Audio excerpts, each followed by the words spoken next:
Egunon, egia jakiteko eskubidearen nazioarteko eguna, giza eskubideen eta biktimen duintasunaren urraketa larriei dagokienez, Nazio Batuen Erakundeak ezarri zuen 2010 martxoaren 24 aukeratuz. Biharko eguna batez, hain zuzen ere. Gaur, giza eskubideen behatokiaren aholku batzordearen izenean hartuko dut hitza, lehen jardunaldi honetan.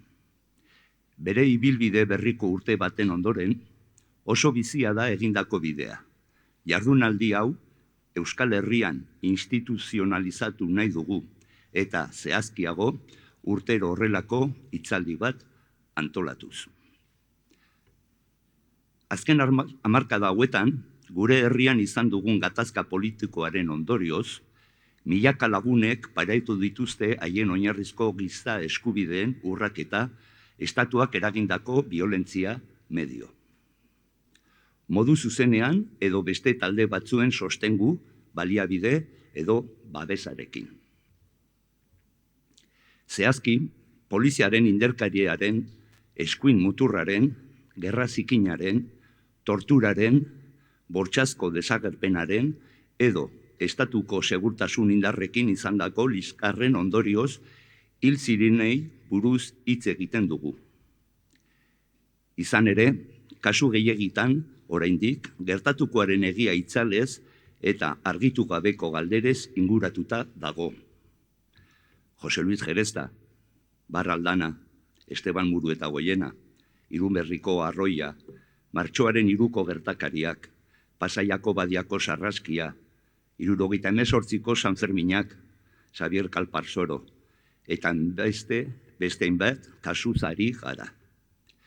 Zorionez, giza eskubideen urraketa jasan zuten pertsone batzuk, egiarako duten eskubidea gauzatu ahal izan dute. Estatuak, eragindako bortxa pairatu duten gehienontzat ordea, abiapuntua oso bestelakoa da. Urte askotako ukapenaren ondoren, egin zigutenaren egia ezartzeko borrokan jarraitzen dugu. Heriotza eta giza eskubideen urraketa bakoitza, salbuespenik gabe, ofizialki erroldatu, aitortu eta erreparatu dadin. 2014ko irailean, Nazio Batuetako Genebako egoitzan, bortxazko desagertze lan taldeko adituekin izan nuen lehen bilera. Dagoeneko, Jose Miguel Anaiaren desagertu izanaren kasua bere gain hartuta zuen. Eta bilera horren bukaeran, garaian lantaldearen burua zen Ariel Dulezki, galde zehatz bat bota nion. Baina kontuan izan, nire anaia talde armatu baten kidea zela. Eta berak irmo eta gardentasun osoz erantzun zidan. Eta zer ikusi beharrik du horrek? Giza eskubideak gizaki orok berezkoak ditu. Eta ezein egoerak ez du justifikatzen gobernu batek pertsona orok dituen eskubideak urratzea. Guztiontzat berdinak dira, unibertsalak. Egiarako eskubidea gauzatzea, ezinezkoa da ikerketa eraginkorrarekin eta informazio egoki bat eskuratzeko aukerarekin elkarlotuta ez badago. Eta hau, zalantzari gabe, funtsesko kontua da, ulertzeko zergatik gaur egun ere, estatuak eragindako giza eskubideen urraketa eta heriotza askoren inguruan egia ezartzeko lanean jarritzen dugun. Kasu horietako askori buruzko informazioa eskuratzeko aukerak, konstituzio aurreko lege batek blindatua darrai, 1978ko sekretu ofizialen legeak, alegia.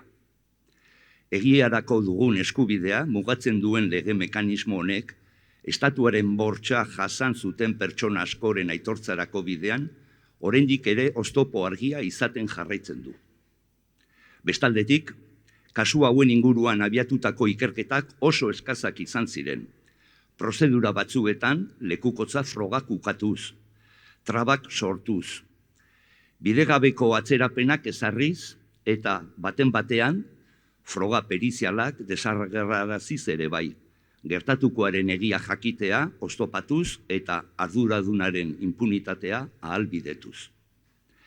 Gainera, poliziaren ekintza justifikatuz, torturaren existentzia ukatuz, heriotzak naturaltzat joz edo hildakoa bere heriotzaren erantzule eginez, eraikitako bertsio ofizialek, benetako krimenak eskutatzeko balio izan dute. Jakin badakit, nire anaiaren kasuak, zein estatuterrismoarekin zerikusia duten beste askok eta askok bezala, 1998ko sekretu ofizialen lege frankistak dakarren impunitatearen arresiaren kontra talka egiten dutela. Egia eta justizia izateko dugun eskubidea urratzen diguna baita. Aurrerakoitzat bere burua duen gobernu batek ezin du jarraitu lege frankista batean eskutatzen urte luzeetan eragindako min guztia, ez aitortzeko. Beraz, lege berri bat behar da, sailkatutako dokumentu sekretuen arloko nazioarteko estandarretara egokituko duena. Egun, arretaz begiratzen diogu Espainiako Kongresuan irekitzen ari den lege frankista honen erreformaren eztabaidari. Eta espero dugu, nahi dugu, hildu demokratikoagoa bilatuko duen gehiengo bat eratzea, Europako beste herrialde batzuetako lege aurreratuenetan oinarrituta. Egia, eskubide bat da. Beren eskubideen urraketa jasan dutenei, hildakoen senidei eta gizarte osoari dagokiona. Izan ere, ezinbesteko elementua da elkarbizitza termino demokratikoetan eraikitzeko. Beraz, ez errepikatzeko bermeen eta memoriaren politika publikoen oinarria egia behar du izan. Eta nola ez, justizia gauzatzeko ezinbesteko tresna. Egia jakiteko eskubidea albidetzea, onbideratze demokratikoaren kontua dela uste dut. Eskubide hori gauzatzeak borondatea, giza eskubideekiko konpromisoa eta pedagogia etikoa eskatzen ditu. Ulertu behar delako, demokrazian ere, egia agindu etiko gisa eratu behar dela. Baina badira bizitza osoa borrokatzen direnak, horiek dira ezinbestekoak. La apertura de este acto debería haberlo hecho Juan G. Soria y yo. Sin ninguna dilación, Juan G. dijo inmediatamente sí a la solicitud de participar en el Consejo Asesor de Giza Eskubideen Behatokia. Cuando se despidió de nosotras y nosotros, su preocupación fue las tareas asumidas que dejaba pendientes, sin haber podido resolverlas. Esto lo dice todo de nuestro amigo Juan G. Discreto, humilde, observador, trabajador, hombre de consenso. Desde aquí, rendirle nuestro mayor y sentido homenaje. Agur eta ore, Juan G. Gugan betirako. Eskerrik asko.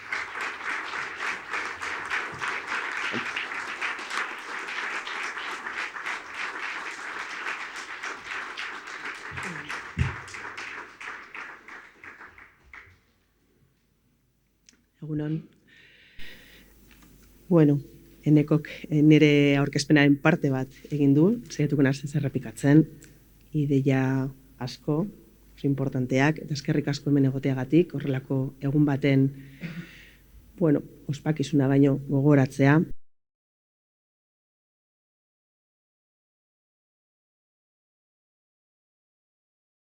Nondik gatozen azaltzen, non gauden kokatzeko eta nora goazen ere ondo ikusteko. Bai.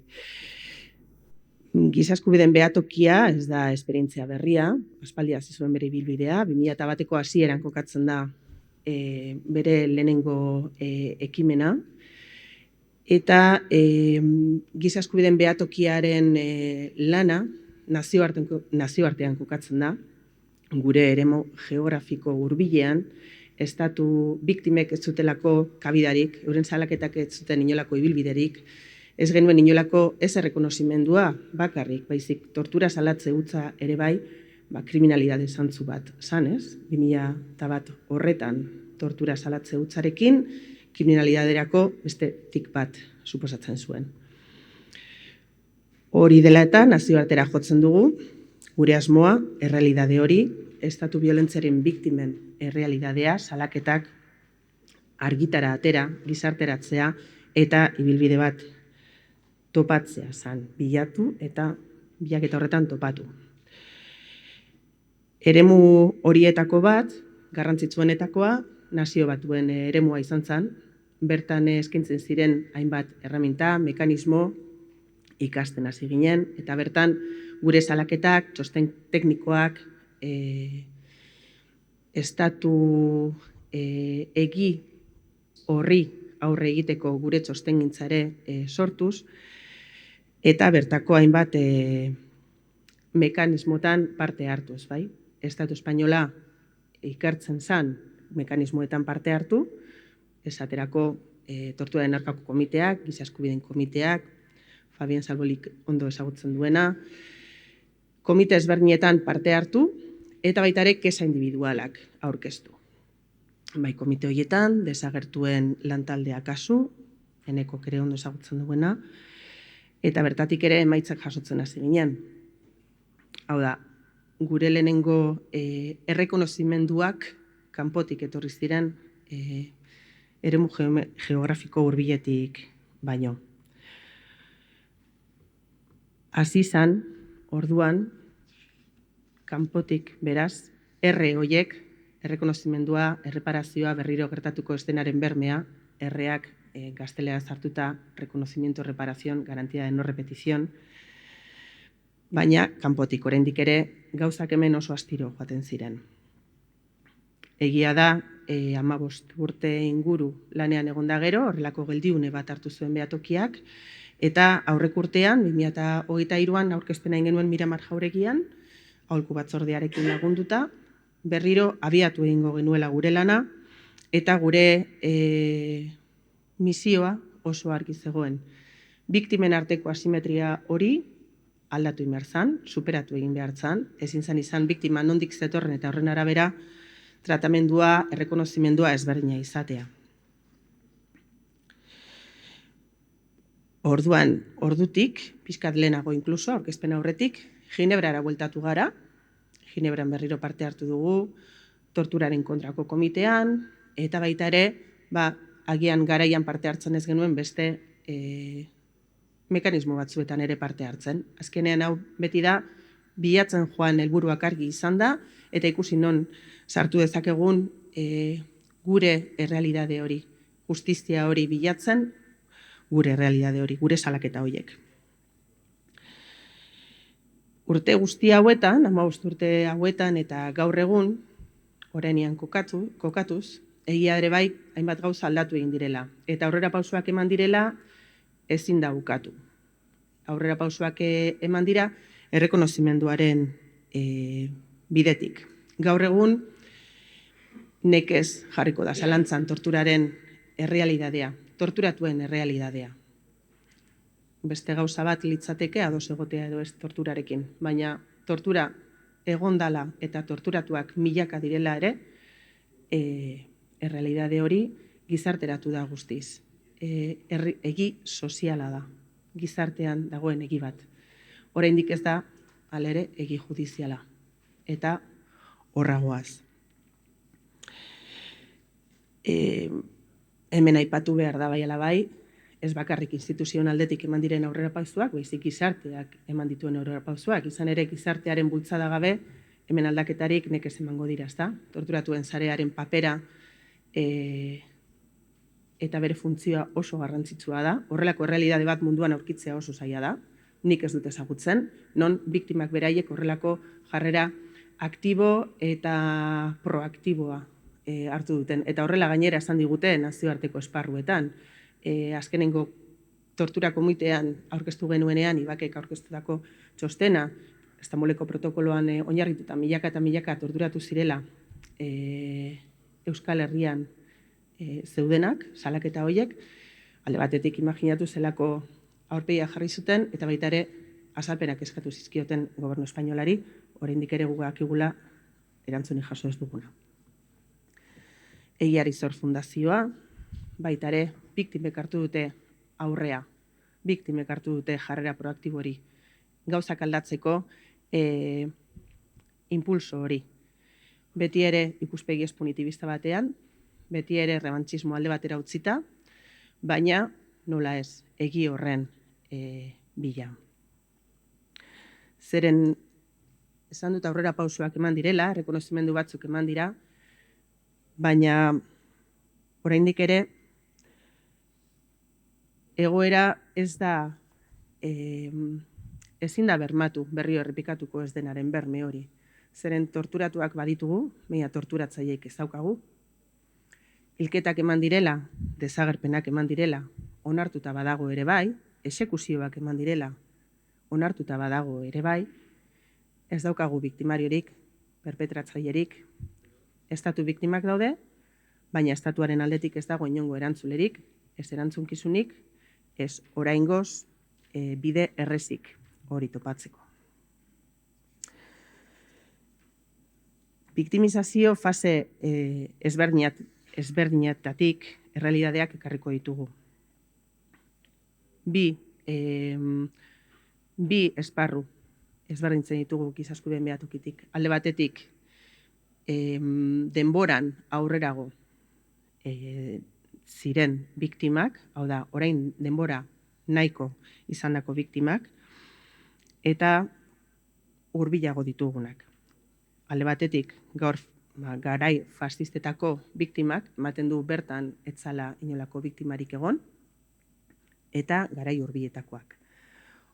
Orduan, bi esparru horietan ere mugitzen da giza eskubideen behatokia. Eta bi esparru horiek hartu ditu lan eremu moduan. Alde batetik, eta lan hori egiteko, aspaldiko biktima horien errekonozimendua bilatzeko, lege ezberdinak ditugu. Bai estatu mailakoak eta bai Euskadi Komunitate Autonomoa eta Nafarroako legeak. Egia da, esparru honetan estatu mailakoak daukala indarra, kompetentzia asuntuangatik. Estatu mailan badaukagu memoria historikoari buruzko legea, bai? Pasatuko naz pizkat gaztelerara. En el ámbito de la memoria histórica contamos con las leyes la vasca, la navarra y la estatal. La estatal, la ley 20 del 19 de octubre de memoria democrática, que en su día generó bastante expectación y expectativas, porque en su articulado recogía muy claramente el mandato y recogía muy claramente que los crímenes de lesa humanidad eran imprescriptibles y no amnistiables. Expectativas en cuanto a que, como bien ha recordado Eneko, existe una ley de amnistía que parece que hace un borrón y cuenta nueva. Aquí no ha ocurrido nada hasta el momento en el que se da esta amnistía. Esta ley, sí, por lo menos en su articulado, en el texto, sí posibilita que podamos trabajar. Ahí es donde ha entrado Behatokia con las querellas. Pero sí es verdad que nos hemos encontrado con un muro bastante importante a nivel judicial. Aquí, desde Behatokia nos gusta recordar que a nivel estatal se han presentado 120 querellas en el marco de esta ley de memoria democrática, de las que 115 de las 120 han sido inadmitidas y de las 5 admitidas, 2 son presentadas por giza eskubideen Behatokia. Con lo que, veremos qué es lo que dan de sí, hasta dónde llega este camino, pero en principio han sido admitidas a trámite y en principio el primer obstáculo está salvado. Si bien es verdad que los números están ahí, los números son evidentes, 115 de 120 inadmitidas, por lo que podemos afirmar que existe un búnker judicial negacionista que prioriza una ley preconstitucional, como es la ley de amnistía, a una ley creada en periodo democrático. Entonces, ¿cuál es el trabajo? Vamos a aportar argumentación legal, vamos a aportar todos los expedientes que sean necesarios para superar este búnker negacionista, para superar con argumentario legal y que estas víctimas también tengan su reconocimiento. Egia osoa jakitearen bidean, epaileak negazionismoaren bunkerra izaten ari dira. Eta giza eskubideen Behatokiaren lana eta nahia bunker horiek gainditzea du helburu. Egi soziala, lehen esan dudan moduan, egi judiziala ere bihurtuz. Ez da bakarrik aurkeztu ditugun bi kereila horiek, alde batetik Txomileta Mendiarena eta bestea Josu Mujika, lege honek ere albideratzen ditu beste bide batzuk oraindik ikertzen ari garela. Zenolako kasuistika sartu nahi dugun, azken finean litigazio estrategikoa egiten dugu. Kereila bat aurkezteak ez du esan nahi kasu hori bakarra danik, baizik bat aukeratzen dugula, arrazoi ezberdinak medio eta ondo aztertuta gero, horrek ere bidea zabaltzeko beste batzuei. Eta memoria demokratiko legeak albidetzen duen beste tresna baten bitartez ere, Espinosa Oribe kaso bat harturatu dugu. Eta, bueno, hor ere, helburua berdina da, errekonozimendu bat lortzea, aitortza bat lortzea. Biktima horiek hor daudela eta legea eskuan hartuta judizialki ere hori lortzea. La dificultad de que las querellas vayan hacia adelante, que se consiga que prosperen y no sean archivadas casi inmediatamente, y eso en el mejor de los casos, como he dicho, una gran mayoría ni siquiera son admitidas a trámites. Deja en evidencia hasta qué punto quedan desprotegidas las víctimas de este periodo más antiguo. Pero desde Giza Eskubideen Behatokia, como digo, seguimos estudiando las formas, las vías para conseguir que esos diques de contención bien firmes, estatales, bien afincados, que suponen jueces en este momento, y respecto a estos temas en concreto, superar estas resistencias y conseguir este reconocimiento. En cuanto a las leyes de reconocimiento y reparación, que se refieren a víctimas de un periodo más cercano en el tiempo, tenemos por un lado la ley vasca, la 12-2016 de 28 de julio, de reconocimiento y reparación de víctimas de vulneraciones de derechos humanos en el contexto de la violencia de motivación política en la comunidad autónoma del País Vasco entre el 78 y el 99. Ahí vemos que las leyes también limitan los periodos. Y la Navarra, que es la Ley Foral 2019 de 26 de marzo de reconocimiento y reparación de las víctimas por actos de motivación política provocados por grupos de extrema derecha o funcionarios públicos, en el que no vemos esta limitación de fechas. Están teniendo un desarrollo satisfactorio en términos generales, como hemos podido ver en prensa también, casos para los que para la sociedad vasca no había ninguna duda de qué es lo que había ocurrido, ahora están recibiendo este reconocimiento, que si bien es un reconocimiento administrativo, tenemos esta valla judicial, como he venido explicando, sí es verdad que suponen un paso más en la búsqueda de esta verdad. Se está asentando una doctrina muy favorable a la víctima. Se interpreta en favor de ellas epígrafes de la ley que podrían dejar fuera categorías, como por ejemplo el de las personas torturadas. Y si bien hay cuestiones que están encima de la mesa al debate, porque todo es mejorable, porque todavía existen asimetrías, etcétera, sí es verdad que en cierta medida están teniendo un efecto sanador en un amplio espectro de víctimas que hasta ahora, bien desde las instancias judiciales, administrativas o comunicativas, han tenido un tratamiento muy diferente, desde luego. Sin embargo, debemos apuntar que estas leyes de la Comunidad Autónoma Vasca, la Ley Navarra, no tienen una contraparte estatal.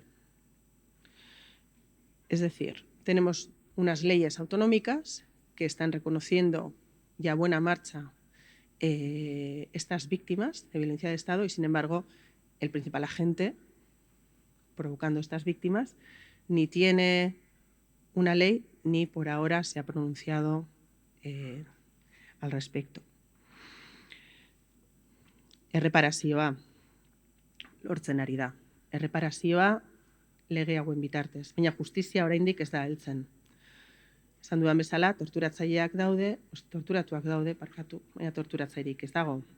Hilketak, exekutatuak, baina exekutatzaileak. Eta estamendu judizialak oraingoz eurekin joango ez balitz bezala egiten dute. Bau daude ere beste errekonozimendu bide batzuk, Pasaiako sarraskiaren kasua bezala, familia izan da bultzada eman behar izan duena, hemen ere bai, baina, bueno, nazio batuetara jo dugu kasu honekin, beste kasu batzuekin bezala, bertan ere errekonozimendu hori lortzeko, barri hori aurkeztutako kereila ere bai, orain prentzan atera berri duguna, komunikazio ezberdinak sartu ditugu, Defensor del Pueblo Madrilen Mikel Zabalzaren inguruan ere kexa sartu dugu, ondorio honik ez dugu jaso bertatik, baina behintzat bai aurkeztu dugu, eta gure ardura Ley de Secretos Oficiales formatu horren inguruan. Ez bakarrik orain egun dagoena, eta hainbat espediente izkutuan mandatzen dituena, baizik lege berria egiteko bidea ari diren honetan, lege berri hori nondik nora joango den ez dakigu, eta azkenean ez zaigu balio lege berria izatea aurrekoaren lekuko hartuko baldin badu.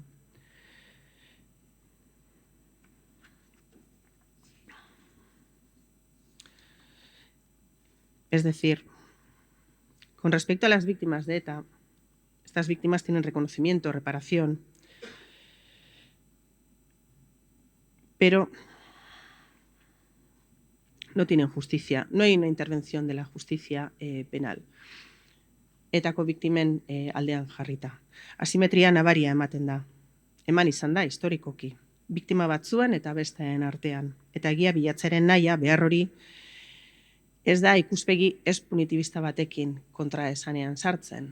Hau da, ez gara ari, bai ala bai, pena penal baten bila, baina desde luego beharrezkoa da, erantzunkizun horiek argi gelditzea eta erantzuleak nortzuk izan diren ere argi gelditzea. Baina, erantzunkizunak ezarriko dituen justizia sistema bat beharrezkoa izango da.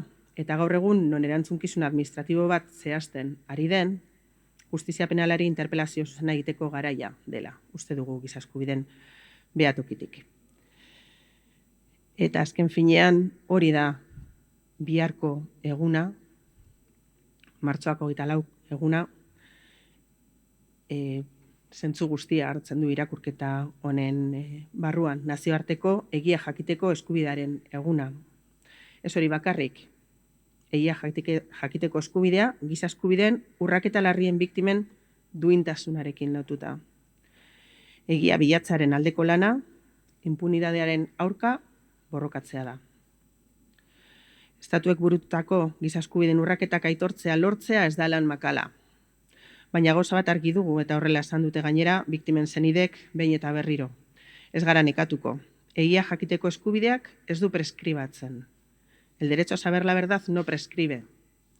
Con argumentos sólidos iremos tirando abajo ese muro de impunidad que los perpetradores de estas violaciones de derechos han venido gozando hasta ahora. Acabo de tener aurkezpena. Eskerrik asko.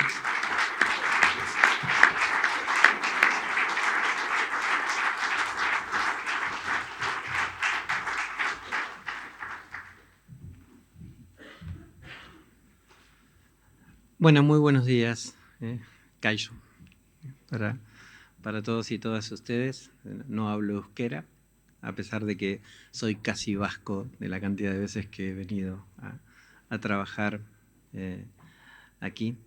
Me he visto obligado a hacer el ejercicio de ponerme y quitarme los cascos cuando iban alternando los idiomas. Y quiero, en primer lugar, porque sé que aquí hay familiares de víctimas, algunas les conozco, las personas de San Fermín 78, con quienes hemos estado hace algunos años en el Congreso de los Diputados, y seguramente algunas otras personas. Lo primero que quiero hacer es expresar mi solidaridad más absoluta, más plena con las víctimas y con las familias de las víctimas de violaciones de derechos humanos. Estoy aquí fundamentalmente por ellas, digamos. Y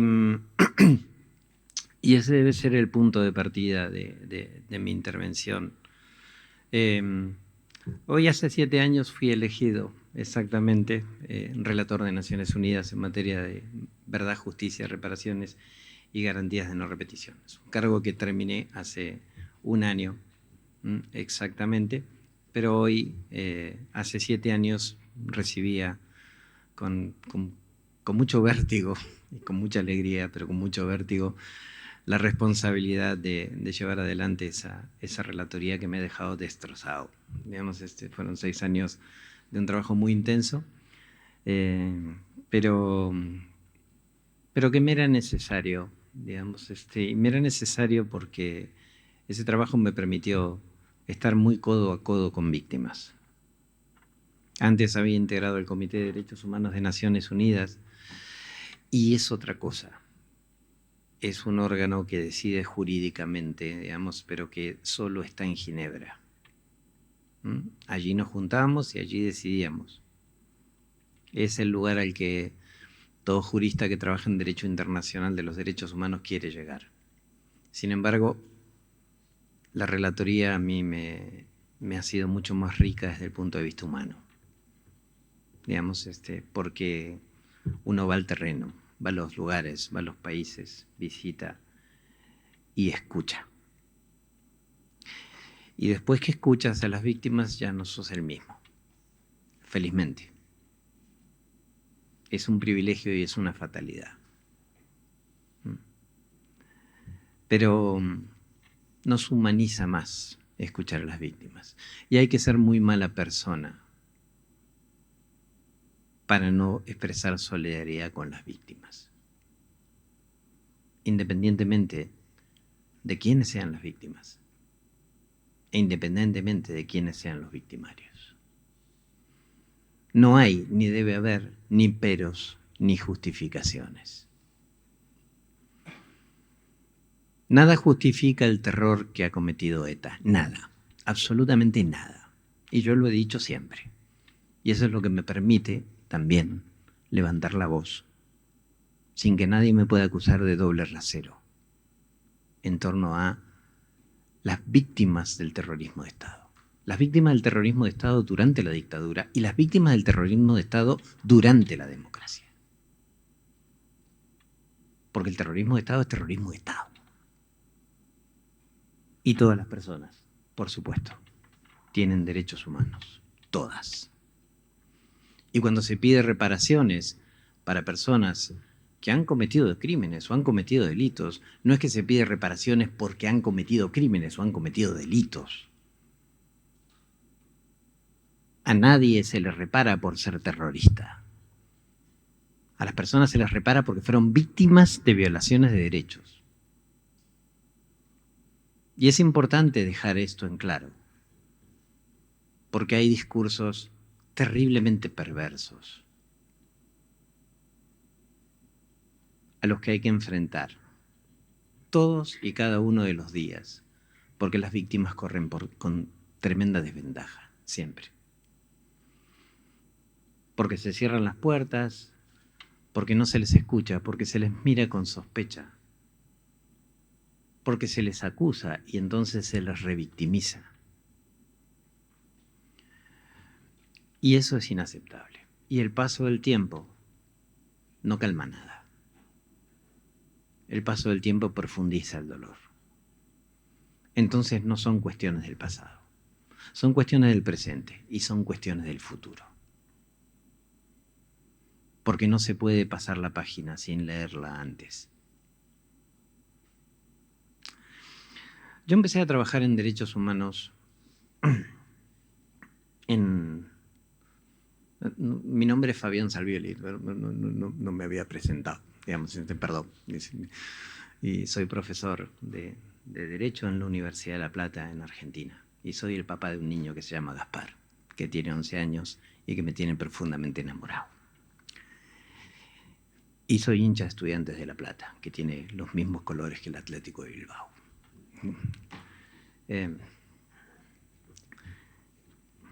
Porque somos personas también. Fundamentalmente somos personas, más que cualquier otra cosa.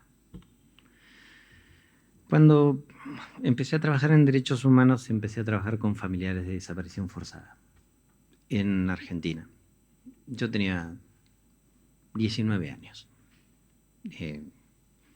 Y lo hice un poco intuitivamente. En mi familia no había personas que habían sufrido la desaparición forzada y se encontraran en situación de desaparición forzada. Y Terminó la dictadura un año después, además de la Guerra de Malvinas. Y por supuesto, para nosotros que trabajamos en derechos humanos, la justicia transicional era el demonio. ¿Por qué? Porque el movimiento de derechos humanos de la República Argentina se hizo sobre la base de juicio y castigo a los responsables. Y la justicia transicional venía a decir, bueno, no, hay que armar una comisión de la verdad, pero luego se hace una ley de amnistía y la reconciliación y todo ese cuento que es cuento, ¿sí? Que es cuento. Entonces, para mí la justicia transicional era a la justicia lo que la música militar es a la música. Un desastre. Y para mí la justicia transicional era el demonio. No quería saber nada con eso. 35 años después fui elegido relator de Naciones Unidas sobre justicia transicional. Pero yo no cambié. Lo que cambió fue la justicia transicional. Y hoy un poco vengo a hablar de cuáles son los estándares que hay que respetar, sí o sí, que no es una cuestión de voluntad política. La voluntad política es para implementar las cosas. Pero estas son obligaciones jurídicas del Estado. Obligaciones jurídicas del Estado. Y no cumplir con esas obligaciones jurídicas es violar la ley. ¿Por qué cambió la justicia transicional? Aunque todavía hay muchos doctrinarios de justicia transicional que insisten, lamentablemente, en tirar para atrás. A mí me tocó ser un poco el niño terrible de la justicia transicional, peleándome hacia afuera con los gobiernos y hacia adentro con la doctrina de justicia transicional. Cambió porque el Consejo de Derechos Humanos de Naciones Unidas creó la relatoría en el año 2011. El primer relator fue Pablo de Greff, que hizo una visita a España y un informe, me parece muy importante. Y puso los marcos en los cuales se deben llevar adelante los mecanismos de justicia transicional cuando han existido graves o sistemáticas violaciones de derechos humanos. Y me refiero a eso porque la tortura en democracia, aquí, la tortura en democracia, ya finalizada la salvaje dictadura que asoló este país, la tortura en democracia, la creación de los GAL, digamos, porque hay que decir las cosas con nombre y apellido, ¿sí? Digamos, y la ejecución de personas a través de un plan organizado y la tortura son crímenes de lesa humanidad. Y entonces no prescriben. Y no es menos grave que se hagan en democracia que en dictadura. Tampoco me atrevo a decir que es más grave, porque no hay nada peor que una dictadura. Pero se supone que un gobierno democrático está para garantizar derechos y no para violarlos.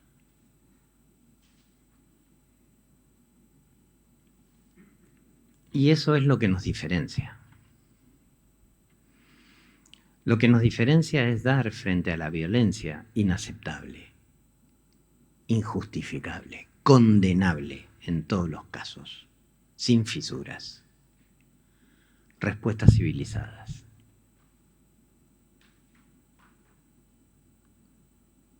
Y de eso se trata lo que debe hacer el Estado, y de eso se trata lo que debe hacer una democracia. El marco bajo el cual se debe regir el tratamiento de graves abusos cometidos en el pasado, cuidado, cometidos en el pasado y algunos que se siguen cometiendo, porque la desaparición forzada es un crimen de ejecución continua. Nadie puede decir que es algo del pasado. Hasta que la persona no aparece con vida o hasta que no se identifican sus restos, el crimen se sigue cometiendo. Con lo cual, un examen básico de derecho a los jueces que aplican la prescripción a casos de desaparición forzada no se aprueba. Y no es que no saben derecho, es que no quieren hacerlo. Es inaceptable lo que el Poder Judicial de este país hace. Y no debo ser yo quien sienta vergüenza de decir esto. Deben ser ellos quienes tienen que sentir vergüenza de lo que hacen. No faltan leyes, no faltan normas, no falta doctrina, no falta interpretación jurídica. Lo que falta es la voluntad de hacerlo. El resto sobra.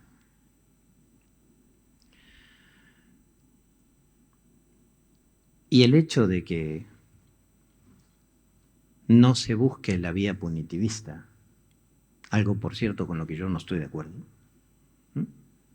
el hecho de que no se busque la vía punitivista no quiere decir que el Estado se exima de la obligación de investigar y sancionar penalmente. Salgamos de este contexto y pensémoslo desde un punto de vista de sentido común. Supongamos que alguien mata a un familiar de mi familia, un familiar mío. Y yo, por los motivos que sea, filosóficos, morales, religiosos, decido perdonar. Está bien, el perdón es una decisión individual. Y entonces ¿el Estado qué hace? El Estado lo juzga igual por homicidio. Y si lo encuentra culpable, lo condena. El Estado no puede poner sobre mis espaldas el perdonar o el no perdonar. El Estado no me puede obligar a nada de eso. Es una decisión individual. Parece mentira que haya que explicar esto, que es tan elemental, que es tan básico. Y esto siempre se hace sobre las víctimas de violaciones de derechos humanos. Porque no es para otros. A nadie víctima de un crimen común se le dice, bueno, usted perdona a su perpetrador y entonces el Estado... No. La decisión de la víctima es valiosa y es sagrada individualmente. Lo mismo en lo relativo a la reconciliación, de lo que voy a hablar después, porque yo no tengo ninguna intención en reconciliarme con un torturador, ¿sí? Pues yo me reconcilio con la sociedad, claro. Pero yo no me reconcilio ni con un asesino ni con un torturador. Y esto vale para todos los bandos, ¿eh? Que quede claro. ¿Por qué? Porque no, porque no tengo ganas. Ya, claro, que siga la vida, sí. Pero yo me reconcilio con un amigo que me peleé. Sí, me reconcilio. ¿Por qué? Porque tenía una relación previa. Entonces, ¿qué es la reconciliación? La reconciliación, dije que lo iba a decir después, pero lo estoy diciendo ahora. La reconciliación es la recuperación de la confianza de la sociedad en el Estado. ¿Qué es lo que sucede? En el Estado o en un grupo, ¿sí? ¿Qué es lo que sucede? El Estado está para garantizar derechos. Cuando el Estado se convierte en lo contrario, cuando se convierte en una máquina de asesinar, en una máquina de matar, en una máquina de torturar, el Estado se convierte en un subversivo, subvierte su función. De ahí nace la idea de terrorismo de Estado. El Estado se convirtió en Mr. Hyde, ¿no? Digamos, era el Dr. Jekyll y de repente tomó la pócima y se convirtió en Mr. Hyde, en lo que no debe ser. Entonces, por supuesto, la sociedad pierde confianza en el Estado. ¿Por qué? Porque el Estado está para protegerme.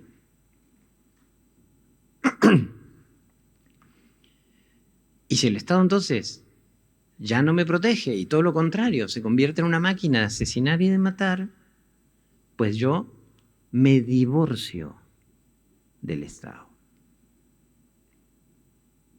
Y es eso lo que hay que reconciliar. Lo que hay que reconciliar es la confianza de la sociedad en el Estado.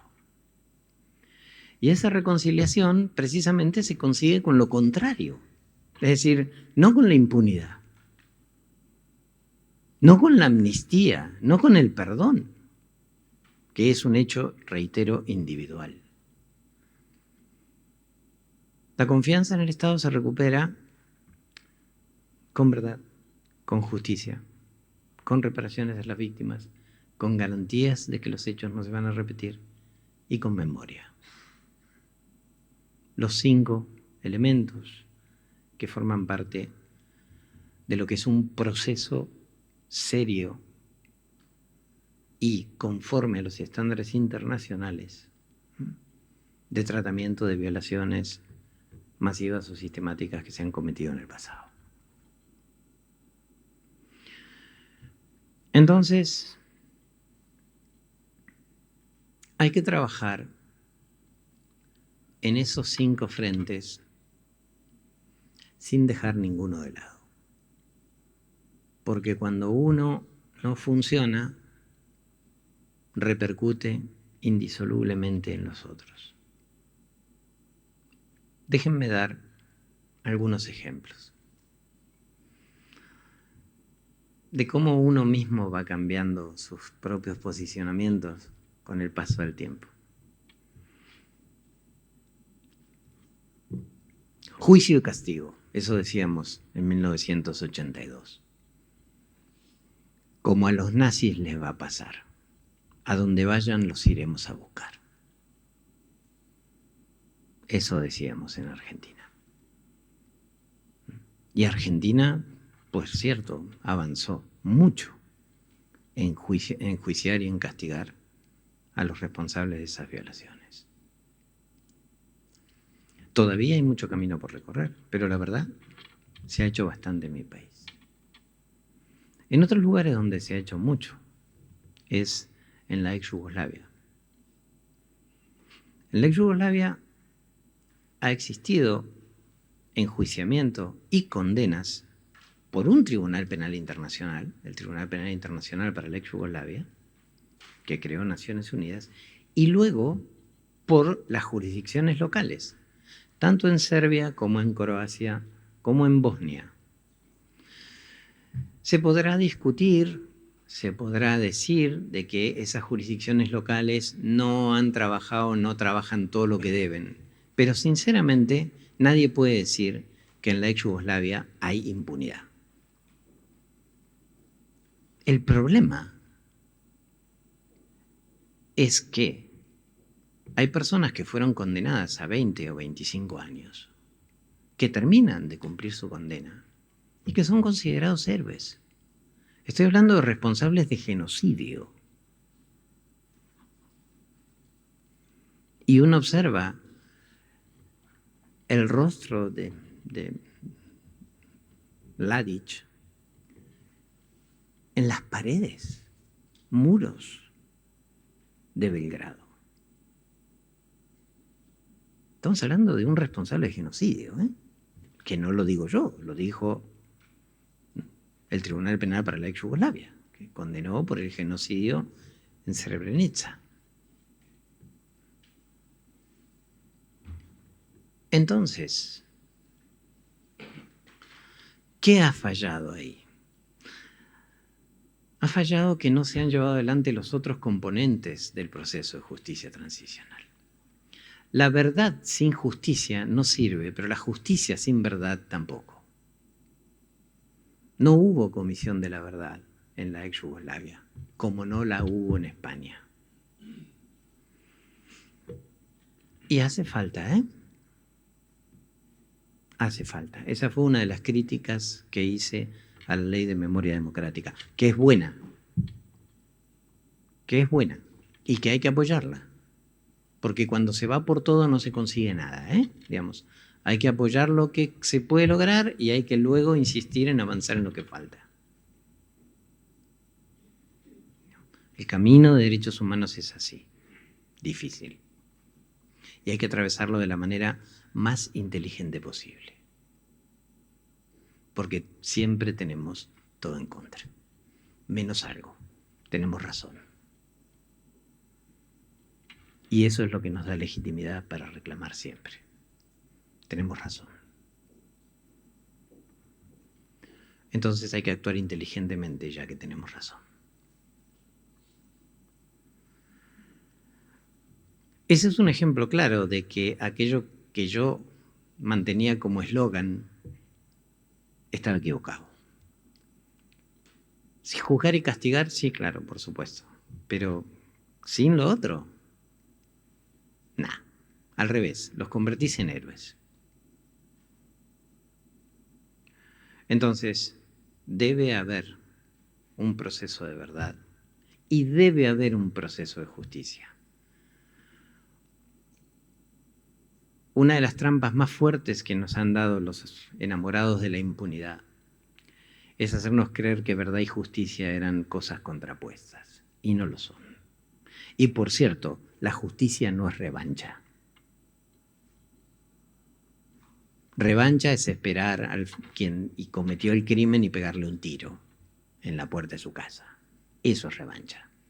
Precisamente, apelar a la justicia es lo contrario. El derecho se creó a efectos de reemplazar la venganza por la justicia. Parece mentira que haya que aclarar de que reclamar justicia no es vengarse de nadie.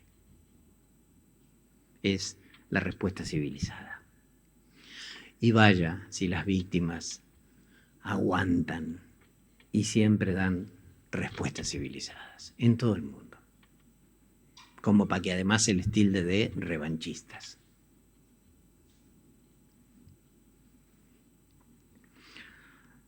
Las comisiones de la verdad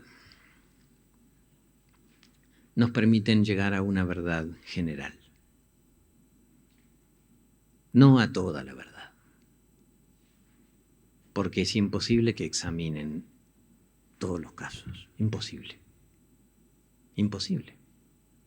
Porque además el tiempo de trabajo que tienen suele ser breve, 1 o 2 años.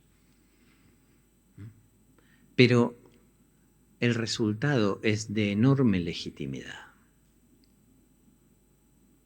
Yo he trabajado con infinidades de comisiones de la verdad, con muchas. Y por ejemplo, el trabajo que hizo la Comisión de la Verdad de Colombia es un gran trabajo, extraordinario. Las comisiones de la verdad tienen que estar conducidas por personas intachables. Porque la credibilidad de quienes presiden esas comisiones y quienes las integran se traslada a la credibilidad del informe que se presenta. Por eso se eligen figuras. En mi país, por ejemplo, fue Ernesto Sábato, el escritor. A veces se acude a personas religiosas. Rettig en Chile o Desmond Tutu en Sudáfrica, o Pancho Rux, el padre Vicente de Rux, yo lo conozco hace muchos años, yo Pancho, digamos, Vicente de Rux en Colombia. Personas muy, muy creíbles que luego, cuando presentan su informe, no se les puede tildar ni de terroristas ni de nada. Pero es muy importante también cómo está compuesto el equipo que trabaja en una comisión de la verdad. Se necesita gente especialista y otra vez, las primeras comisiones de la verdad estaban compuestas de juristas. Pero los juristas no nos damos cuenta de que hay mucho más fuera del derecho. Y entonces se necesitan personas especialistas en violencia sexual, por ejemplo. Se necesitan acompañantes terapéuticos. Se necesita apoyo psicosocial, porque la víctima cuando presta testimonio corre el riesgo de ser revictimizada. El ambiente tiene que ser seguro. Las víctimas no hablan cuando quieren, hablan cuando pueden. El ejemplo de los abusos sexuales en la Iglesia Católica muestra claramente eso. Personas que pueden hablar 45 o 50 años después. Entonces, una comisión de la verdad no debe ser vista con las gafas del derecho. Debe ser vista con gafas interdisciplinarias. Hoy esos son estándares que hay que respetar. Mi último informe a Naciones Unidas fue precisamente cuáles son los estándares jurídicos y el componente de los estándares jurídicos que hay que cumplir en materia de un proceso de justicia transicional, para dejar en claro todos estos contenidos y que esto es vinculante y obligatorio para el Estado. Y la Comisión de la Verdad es imprescindible para los procesos de memoria. Él lo dijo. Si no hay verdad, pues ¿qué garantía de no repetición va a haber?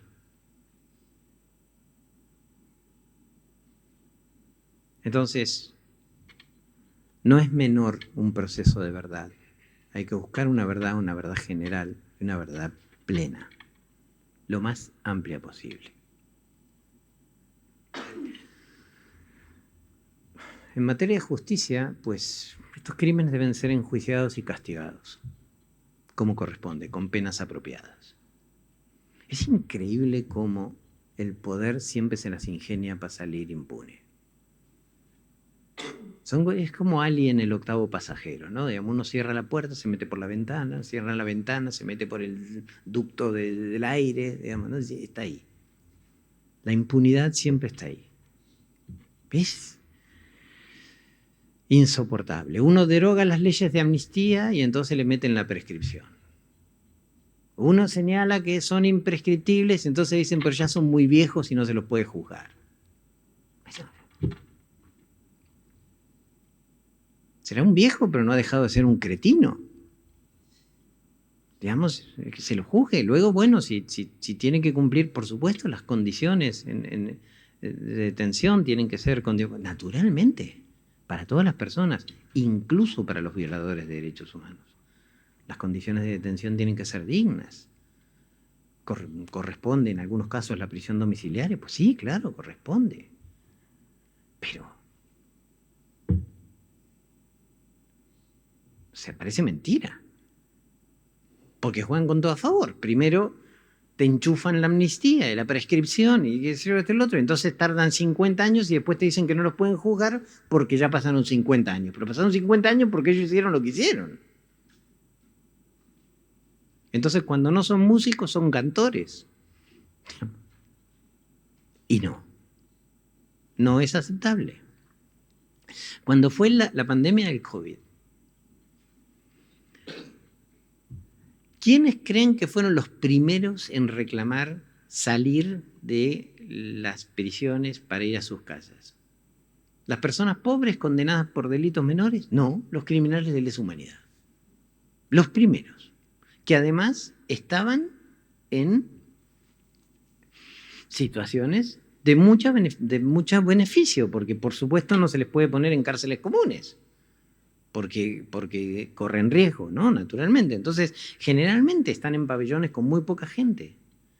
Entonces, el riesgo de contagio es mucho menor. Eso reclaman.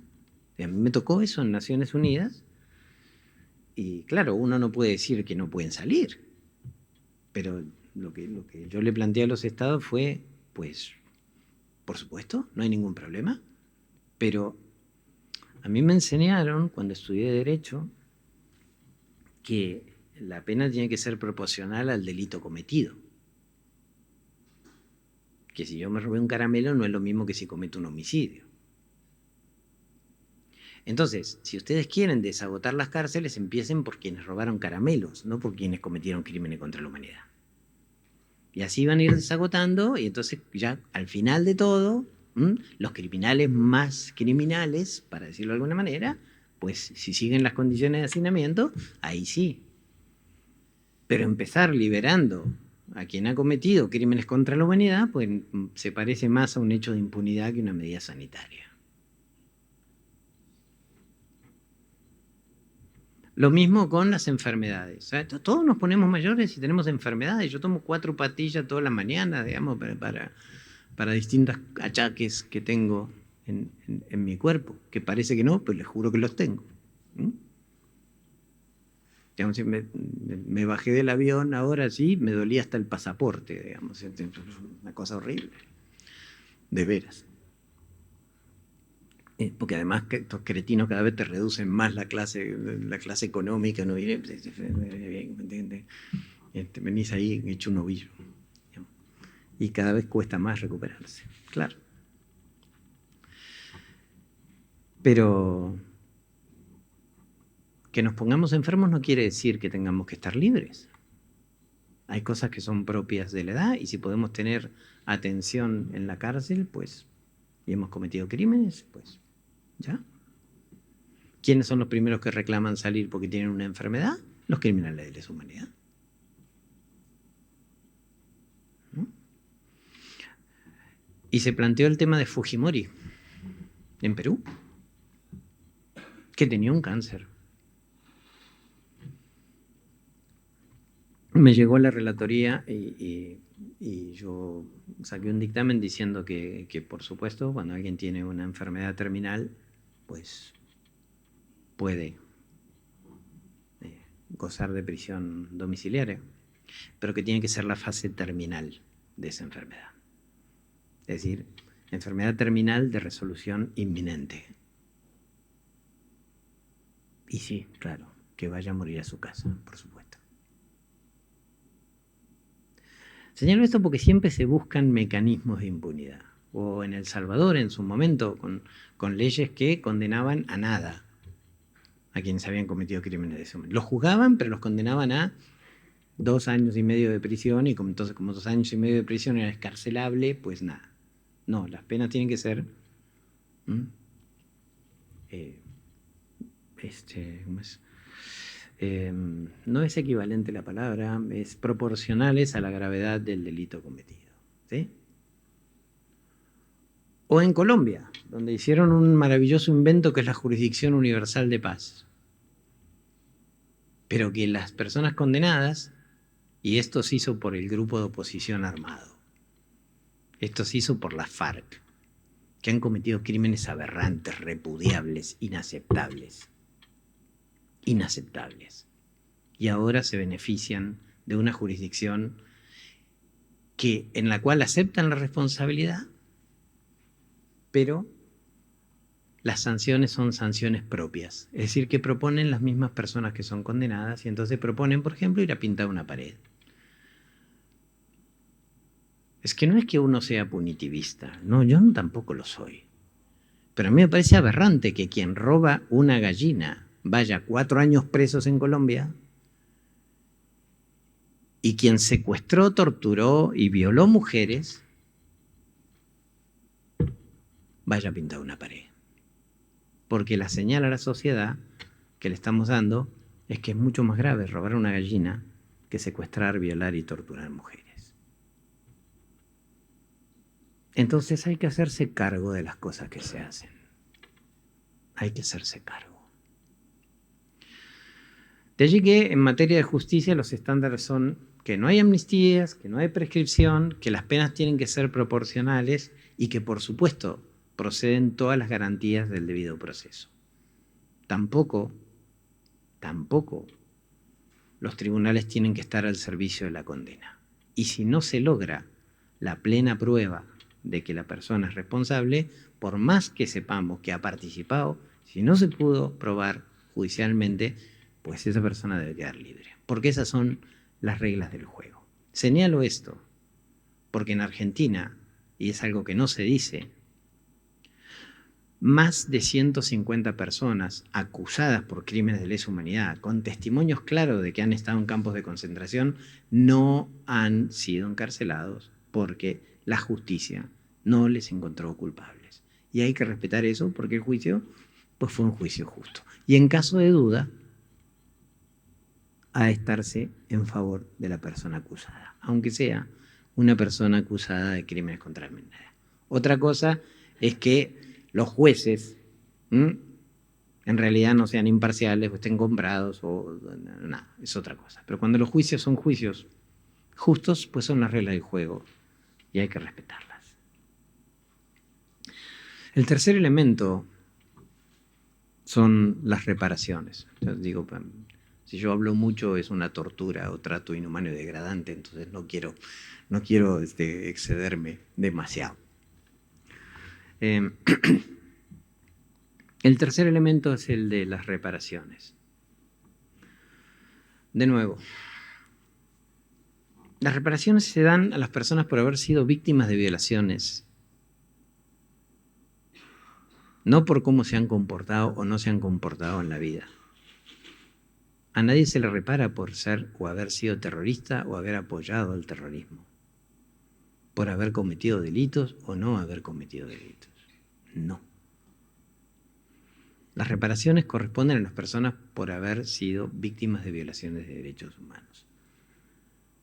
A ningún terrorista que no ha sido víctima de violaciones de derechos humanos le corresponde una reparación, ¿sí? Para decirlo claro. Entonces no son, como dicen algunos personajes políticos en este país, búsqueda de indemnizaciones a terroristas. Terroristas o panaderos, da igual. Si le torturaron es víctima de tortura. Y es lo que el Estado no debe hacer. Y entonces corresponde una reparación. Claro que corresponde. Y los criterios de reparación son criterios de reparación integral. Y aquí de nuevo, no, lo que pasa es que lo que buscan es plata. O sea, encima hay que aguantar esos argumentos. Una vez en Guatemala, un presentador de televisión me hacía una entrevista y me decía, ¿y usted qué opina de quienes dicen que las familias buscan dinero y que solo quieren dinero y que esto, que lo otro, que allá? Y ya antes uno explicaba esto que estoy diciendo. No, lo que pasa es que cuando hay un daño hay derecho a una reparación. Ahora no, yo ya no. Entonces le digo, por supuesto, tienen razón, es un negocio extraordinario. Mire, es maravilloso. Yo le digo una cosa, ¿tiene hijos usted? Sí, deme su hijo. Yo se lo voy a torturar. Se lo voy a hacer desaparecer. Usted nunca va a saber dónde está. Usted va a pensar todos los días en aquello que ha pasado su hijo. Y yo le pago. ¿Cuánta plata quiere? $1 millón, $2, 10, 20 millones, 40. Usted se da cuenta que no hay plata que pueda cubrir eso. ¿Usted se da cuenta de eso? ¿Cuánto yo pagaría para que a mi hijo, Gaspar, no le hagan nada? Ni todo el oro del mundo. Ahora, parece mentira de que haya que justificar en un país donde si alguien te choca el guardabarros del coche, te tiene que reparar porque todo daño genera derecho a una reparación y esa es la primera cosa que nos dicen cuando entramos a la Facultad de Derecho, que alguien que ha sufrido el daño de la tortura no tiene derecho a la reparación. Es tan elemental, es tan básico, es tan lógico, que parece mentira tener que explicar esto. ¿Cuánto han construido de argumentos falsos para tener que ponernos en el lugar de tener que justificar lo evidente, lo obvio, lo básico? Dicho esto, también hay que decir que las reparaciones económicas por violaciones de derechos humanos no son juicios de daños y perjuicios. Muchísimas veces se piden reparaciones millonarias y no, de ninguna manera proceden. Las reparaciones que otorgan los órganos internacionales de derechos humanos son más bien modestas, pero otorgan reparaciones económicas. Y esas reparaciones van de la mano de otras reparaciones, que tiene que ver con restitución de derechos, medidas de rehabilitación y, bueno, y otra serie de reparaciones. Todo esto está en el capítulo de reparaciones de mi informe sobre estándares, pero no me voy a extender mucho más en eso. Las garantías de no repetición implican las reformas. Esto es difícil, es complejo, porque en muchos casos implica reformas hasta de tipo constitucional. Pero siempre hay que adecuar la normativa y la legislación. Entonces, si hay una normativa que es incompatible, como las leyes de amnistía o las leyes de secretos oficiales, que no es que no puedan existir leyes de secretos oficiales, es que no deben existir el amparo de secretos oficiales a cosas que no han tenido que ver con la actuación normal del Estado. Es decir, el Estado no está para cometer crímenes contra la humanidad, entonces ninguna ley puede proteger datos que tienen que ver con eso. Eso no hace a la seguridad nacional. Ese es un mecanismo de lograr impunidad, que es distinto. Y esto es común, lamentablemente, en muchos estados. Una última cosa de reparaciones que me había olvidado. Las reparaciones no dependen de la condena penal, porque esa es la otra. Primero, hacen todo para que no se condene penalmente. Y luego, cuando han logrado de que no se condene penalmente, cuando reclamas la reclamación, dice, pero es que no hay condena penal. No, las reparaciones se dan porque alguien ha sido, de nuevo, víctima de violaciones de derechos. Es decir, yo fui víctima de tortura. Aunque jamás se haya podido dar con la persona que me torturó, a mí me repara por haber sido víctima de tortura, no porque se encontró y se condenó a la persona que torturó. Porque con ese criterio, si no se lo hubiese condenado a Mladić por el genocidio en Srebrenica, ninguna de las familias de las víctimas del genocidio tendrían derecho a la reparación, lo cual es ridículo. La reparación no depende de la condena penal, ni puede depender jamás de la condena penal. Por las cosas que mencionaba antes, porque si no, incluso hasta podemos llevar al juicio penal a violar las garantías de la persona acusada. Porque va a haber la necesidad de obtener una condena para reparar a la víctima. Y no. La persona acusada tiene que tener todos los derechos. Y la víctima tiene que tener todos los derechos. Estamos hablando de víctimas de hechos de Estado, ¿sí? El Estado los debe reparar. En mi último informe sobre financiamiento de reparaciones también señalé la obligación de los grupos, al margen de la ley, de proveer reparaciones a las víctimas.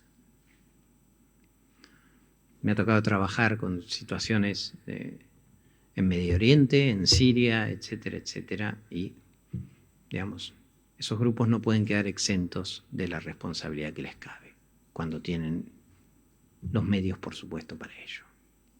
Corresponde. Y esto alcanza también a grupos económicos y a grupos religiosos. Digo esto por los abusos cometidos en instituciones religiosas. Pero ese es otro tema, sobre eso también trabajé, pues otra cosa. Las garantías de no repetición entonces implica la adecuación normativa a los estándares internacionales de derechos humanos, derogación, reforma de leyes, en algunos casos reforma constitucional. Estuve trabajando sobre eso en Gambia, un país de África que está rodeado por Senegal. Y también implica la recuperación de la democratización de las instituciones, lo cual a veces es muy difícil en relación a las fuerzas de seguridad en la mayoría de los países. Estamos hablando de policía, ejército, militares, etcétera, etcétera, y secretarías de inteligencia, ¿no? que es todo un mundo aparte, complejo. Esas reformas son muy difíciles en general por las resistencias endógenas, ¿no? Digamos, ingresar allí es complejo, es complicado, pero es importante hacerlo. Hay que decir que todo se ha dicho que España en ese camino bastante avanzó. Por el contrario, no lo hizo en el Poder Judicial.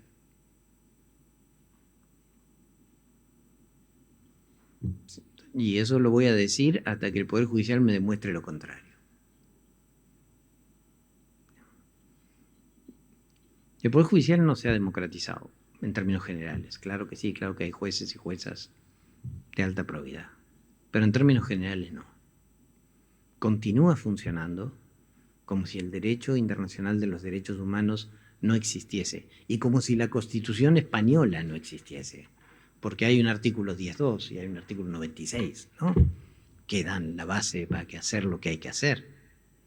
Y ya.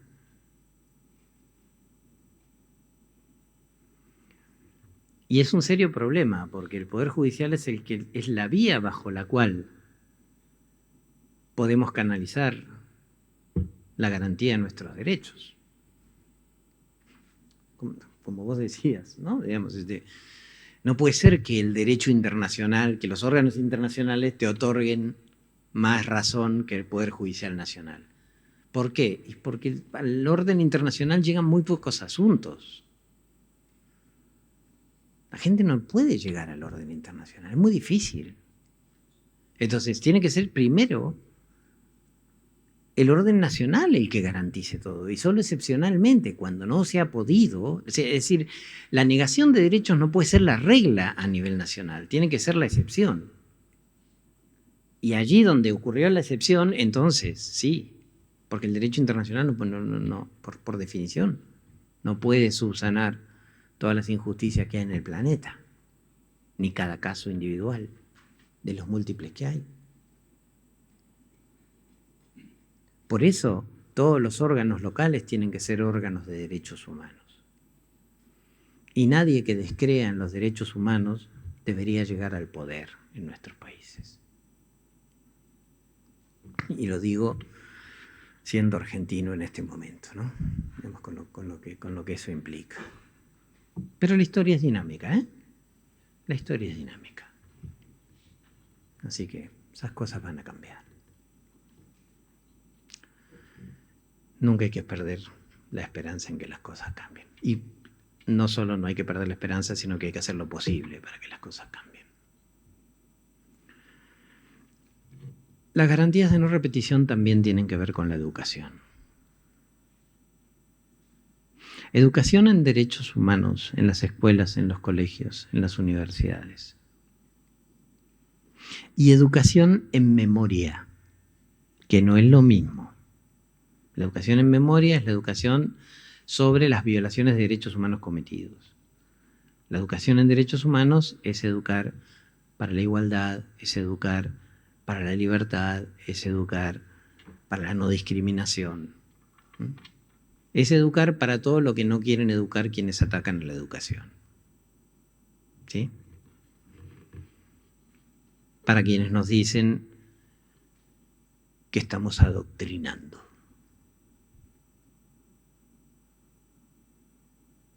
Yo tengo que aguantar que me digan eso. En mi universidad. En la universidad. Usted está adoctrinando. Otra vez, ya no me peleo. Ya empiezo la primera clase diciendo, vengo a adoctrinar.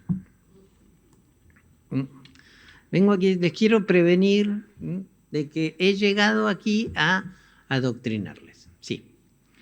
Les voy a adoctrinar en respetar la Constitución, los tratados de derechos humanos.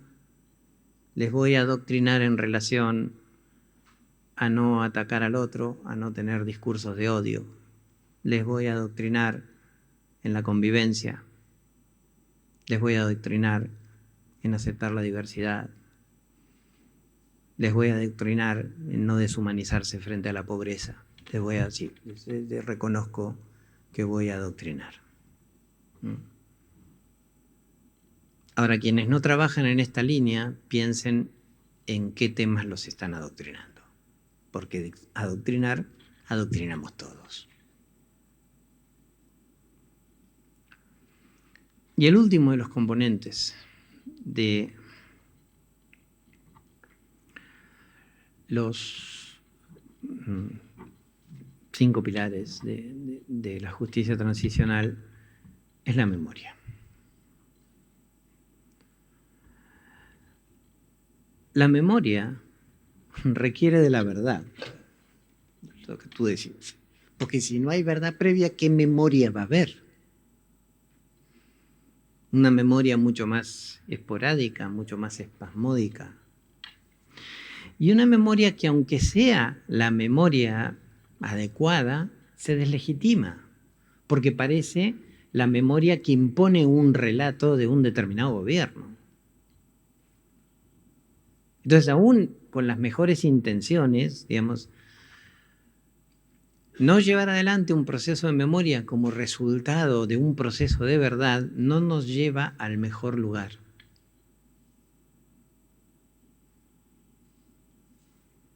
Y luego cambian los gobiernos y entonces estas cosas no son política de Estado como deberían ser. Y entonces, claro, sí, viene un gobierno y lo saca Franco del Valle de los Caídos, está muy bien. Pero mañana va a venir otro gobierno y se le va a ocurrir volver a poner a Franco en el Valle de los Caídos. Y eso es un dolor brutal para las víctimas del atroz franquismo de este país. ¿Por qué? Pues porque que Franco salga del Valle de los Caídos tiene que ser una cuestión de Estado, no de un gobierno, no de una facción política. Y el Valle de los Caídos tiene que ser un sitio de memoria. Y la memoria es una obligación. Y la memoria es fundamentalmente la memoria de las víctimas. Nunca, nunca, jamás los procesos de memoria deben ser utilizados para legitimar la voz de perpetradores de violaciones de derechos humanos. Jamás. La memoria no puede ser manipulada, ni debe ser manipulada. Entonces, en todo esto, en la verdad, la justicia, las reparaciones, las garantías de no repetición y en la memoria, las víctimas no pueden ser convidadas de piedra. Tienen que participar activamente de todo ese proceso, desde el diseño del proceso hasta la supervisión de la implementación del mismo, en los 5 componentes. No se debe manipular a las víctimas. No se les debe poner en el dilema de elegir entre la verdad y la justicia, porque tienen derecho a ambas cosas, a la verdad y a la justicia. No se les puede ni se les debe obligar a perdonar, porque el perdón es un hecho individual y cada quien lo concede si así lo desea. No se les debe obligar a reconciliarse con nadie en particular. Sí con la sociedad, sí con el Estado.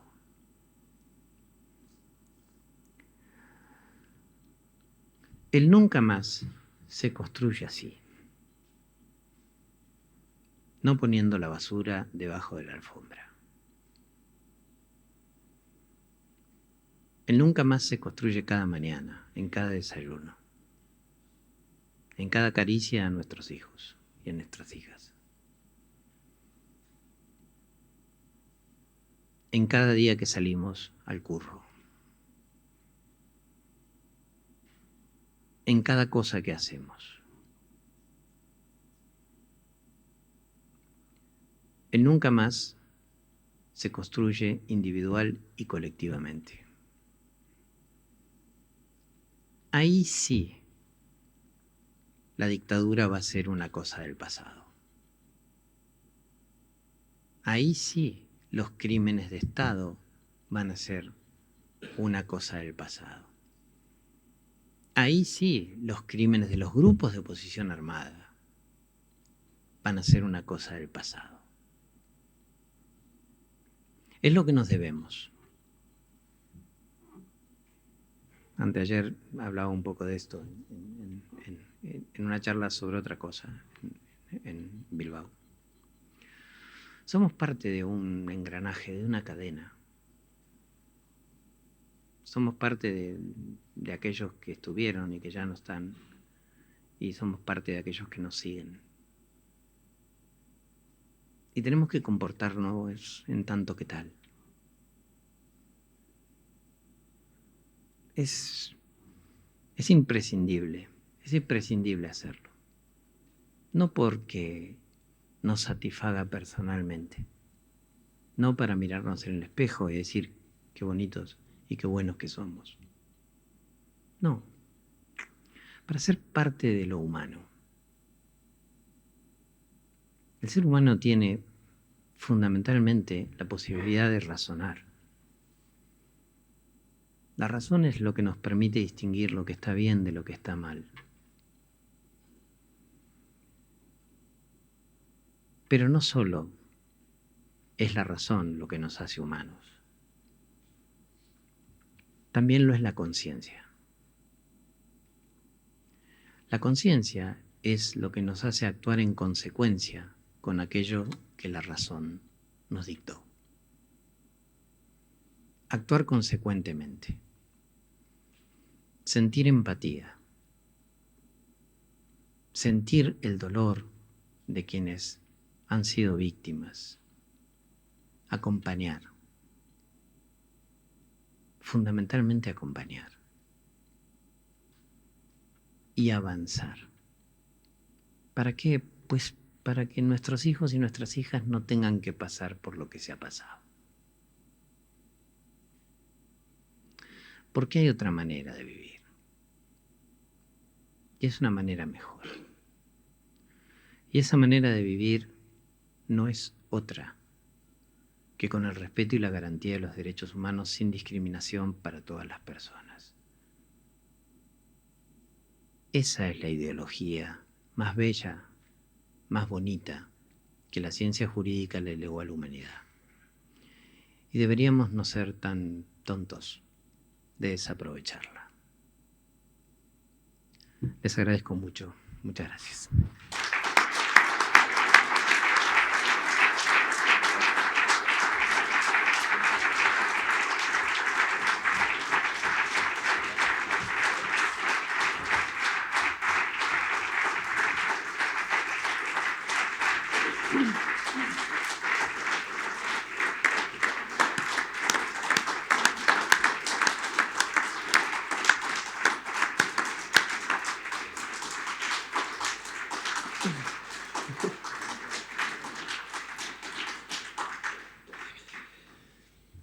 Bueno, eskerrik asko. Gracias, Fabián. Tenemos bastante para reflexionar. Eskerrik asko igande goiz honetan gurekin eguna konpartitzeagatik. Eskerrik asko bereziki, oso bereziki, zalan dauden biktima guztiei, galeko biktimak, torturatuak, Batallón Vasco Español, etako biktimak, banaka eta bereziki mi esker gurekin gaur hemen egoteagatik. Y lo dicho, el derecho a saber la verdad, de manera individual, de manera colectiva, de manera individual cada una de las víctimas, de manera colectiva como pueblo. Es un derecho que nos asiste como pueblo para sanar y para seguir adelante. Eskerrik asko denoi etortzeagatik eta asko pentsatzeko.